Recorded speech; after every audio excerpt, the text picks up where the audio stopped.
Today, we are jumping into the absolutely brilliant business model of a super successful Instagram vintage shop called La Maison Magnificent. We're going to really unpack the art of selling scarcity. So here's the big question we're tackling today. How on earth does a simple Instagram shop create this, intense, almost feverish demand for stuff like old plates and ceramic baskets?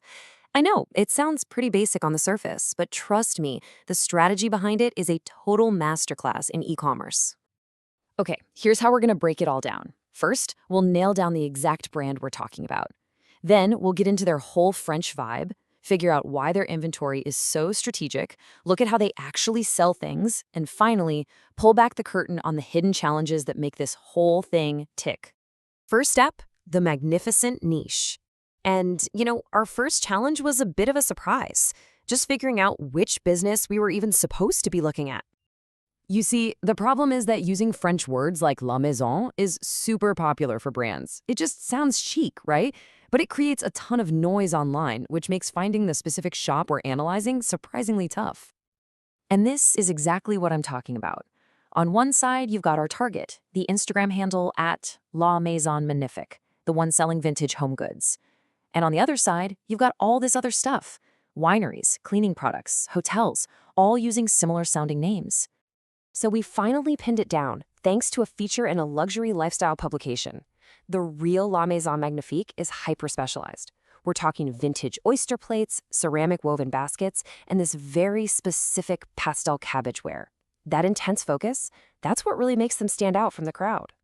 Okay, so now let's see how that sharp focus builds their brand. Section 2 is all about decoding that French aesthetic. Because let me tell you, it is so much more than just a fancy name. And here it is. This is the key.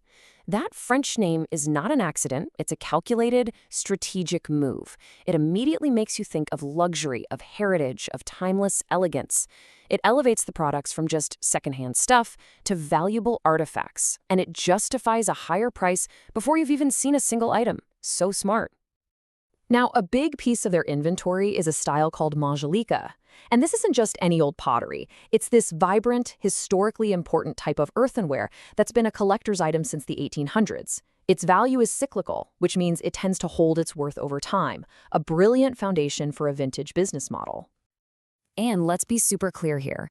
Their style is not that rustic farmhouse or minimalist vintage look you see everywhere.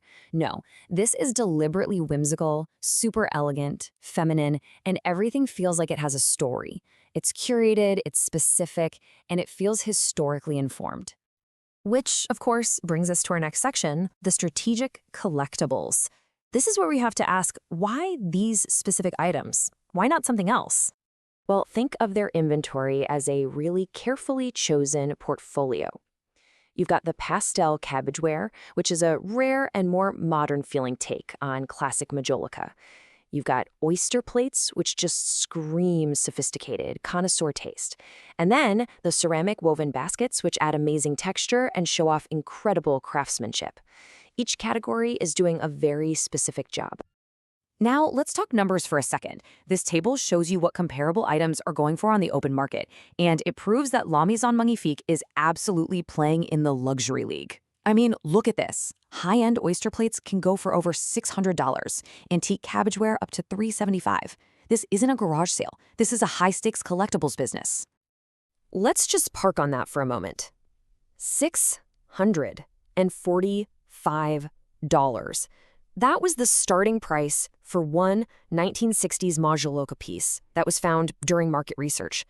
That single number just perfectly highlights the kind of pricing power you get when you curate rare, beautiful things that people desperately want. So they find these beautiful, valuable things, but how do they actually sell them? Well, that brings us to the engine of the whole business, selling scarcity on Instagram. It all really starts with this one key idea, the curatorial premium. You have to understand, their customers aren't just paying for an old plate. They are paying for the curator's expertise, for the hours and hours of searching, for the expert eye that picks only the best pieces, and for the beautiful, high-quality way it's all presented. And this is how they do it. It's the classic Instagram drop model, and it is brutally effective. First, they source the goods. Then they announce a limited collection is dropping at a specific time. This immediately creates this incredible sense of urgency and that powerful fear of missing out, FOMO. And boom, the items sell out almost instantly through DMs. It's a textbook way to manufacture scarcity. So, when you see one of those high price tags, this is what you're really paying for. It's a combination of the item's actual value, the insane amount of work it takes to source it, that curatorial premium we just talked about, and this is a big one, the very high cost of shipping something so fragile. And yeah, that shipping cost brings us to our final section, the high price of fragility. This is the, let's call it the not so glamorous, hidden operational side of things that actually makes a business like this work. Here's the fundamental challenge. The more valuable and fragile something is, the harder it is to ship. It's that simple. There is no assembly line for this. Safely packing a one-of-a-kind $600 ceramic basket is a painstaking, manual, and completely non-scalable job. And that reality forces them to have some incredibly strict policies.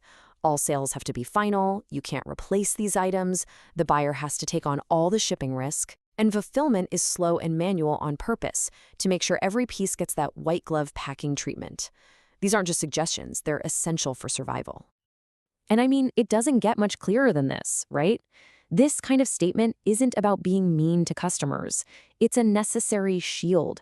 When your entire business is based on selling high-risk, irreplaceable goods, you simply cannot deal with the chaos and cost of returns. So let's just recap the whole playbook here. 1. Build a super-focused, aspirational brand. 2.